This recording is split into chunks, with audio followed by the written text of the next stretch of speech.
ভারত সীমান্তে পাকিস্তানের বর্বর হামলা ও যুদ্ধবিরতির লঙ্ঘন। কয়েক ঘন্টায় বারবার সংঘর্ষ বিরতি লঙ্ঘন করেছে পাকিস্তান। উস্কানি তো থামছে না, পাকিস্তানের আবারও উস্কানি। জম্মুতে আবারও পাকিস্তানের গোলাবর্ষণ। আখনুর, রাজৌরি, মেন্ধার। বারবার ভারত সীমান্তে এসে পাকিস্তান যুদ্ধ তৈরি করার জন্য বিভিন্নভাবে গুলি চালিয়েছে, আর তার জবাবে ভারত আচমকা 7 মার্চ রাত 1:05 পাকিস্তানে হামলা চালায়। প্রায় 3-4 দিন ধরে যুদ্ধ চলে, অনেকটা সময় ধরে রাত দিন দুই দেশের মধ্যে হামলা চলে।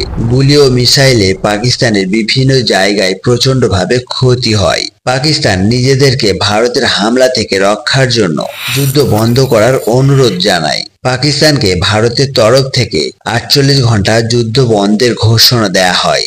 চুক্তি অনুযায়ী দুই দেশের মধ্যে 48 ঘন্টা কোনো যুদ্ধ ঘোষণা হবে না।